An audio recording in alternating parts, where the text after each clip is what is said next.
Every one of you in this room were put on this earth to do something. From the foundations of the world, there were gifts and abilities placed in every one of you. Let me ask you a second question. Have you lost your song? Every one of you had a song at one time in your life. When you got up in the morning, you were excited to get up. You couldn't wait to face the world. You couldn't wait for your next business deal. You couldn't wait for your next endeavor. And job pressures, time management, family, responsibilities peaked on top of that song.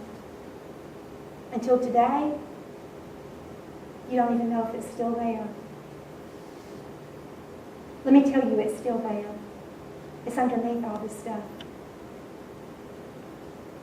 Have you missed it? Is the flame still burning way deep down inside, but it's just a spark?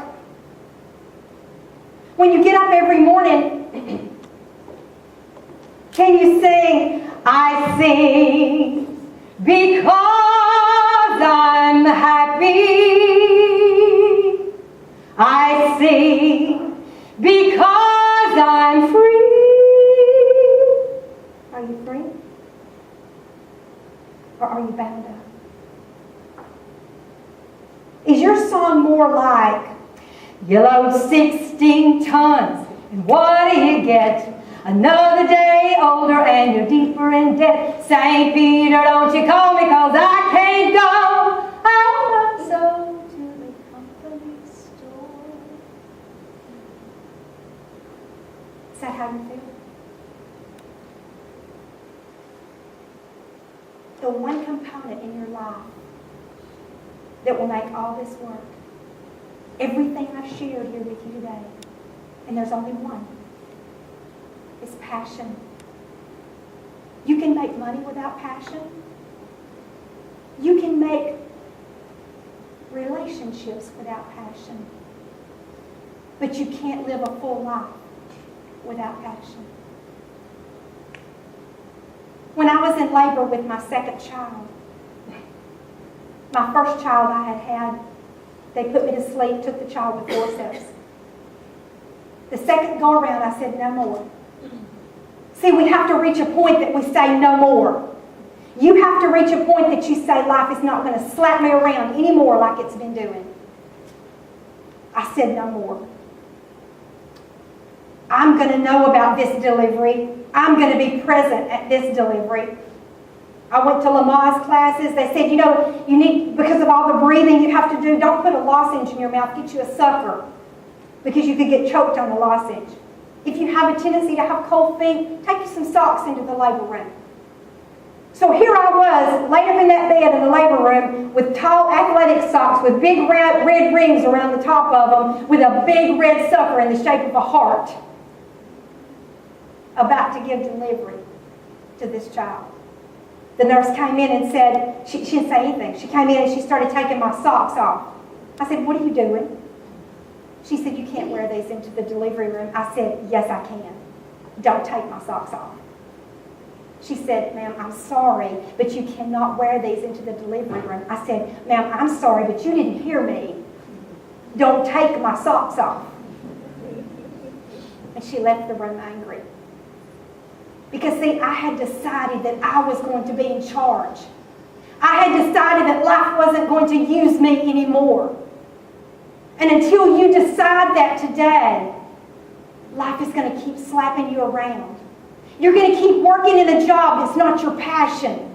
You're going to keep going to work every day. Like one man told me one time, I worked at the steel plant for 30 years and hated every day of it. Can you imagine wasting 30 years of your life? When I was almost ready to deliver that baby, I thought to myself, I think I'm going to hold my breath in the middle of the next contraction and see if it's really as painful, because I was not having a difficult time, because I was doing everything that I was supposed to do. I was going with the flow. I was working with my life. I decided I was going to hold my breath and see if it hurt as bad as all those screaming women on TV made it look like it was hurting. The next contraction came. Right in the middle of the contraction, I stopped breathing on purpose and held my breath. I can tell you today that I have never till this day felt more excruciating pain than I felt when I held my breath. Do you know why? Because I decided I was not going to go with the flow of what was happening to me. Because I decided that I was going to stop the flow. But it was too late. The flow was carrying me. So the pain was there. Are you going to work every day? Are you in a job that when you try to change the flow, it's painful. It hurts. You complain to your friends. But you don't change the flow. And you have no passion. And your life is passing you by one day at a time. Perhaps some of you have wanted to be a teacher. And you think, oh, it's too late. Can't be a teacher. Too late in life. I'm not talking about a professor at college or a high school. Maybe you want to be a Sunday school teacher. Maybe you want to teach volunteer. If you have something burning inside you, if you don't do it, then your life is going to be very, very sad when you become an old person. You'll have much, much regret. If you are in this place, go home today and plan your passion. Plan what you're going to do with life. Maybe you've wanted to be a singer. I was surprised that only 3 hands went up when I said, who sings in this group? Deep down inside you, maybe you've always wanted to be a singer, and yet you say, I can't be a singer now. I'm way past the age of being a singer. Has there anybody in here not seen Susan Boyle? 47 years of age. She lived in a little town with her cat. Not a professional. She didn't have it together. She looked, in fact, one of the 3 judges, the girl that sits beside Simon, said at the end, I know that everyone in here was against you. She said that. Do you have naysayers in your life? Do you have people that say, if you tell them, I'm going to write a book, I'm going to be a singer, I'm going to do this, they say to you, you're going to do what? You're not pretty enough. You're not wealthy enough. You're not smart enough.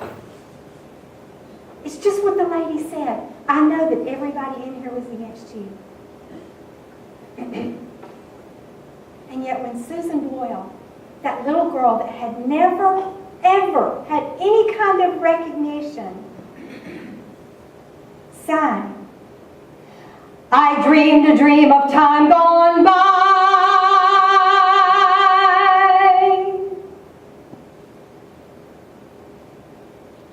The audience totally melted. Totally. 47. Simon asked her, said, what's your dream? She said, to be a professional singer. You know her little doodah that she did. He said, what has happened that it hasn't, what's hindered the dream so far? She said, I've never had the chance. Now's my chance. But you know what Susan Boyle did? She'd been singing for 47 years. She'd been practicing. You don't sing like she did and not practice. She'd been singing. What's your passion? Have you been doing your passion? What Susan Boyle has now given the world? You know what she's given the world? She's given those people that were the underdogs hope. She's given them hope. She said, you can do it too.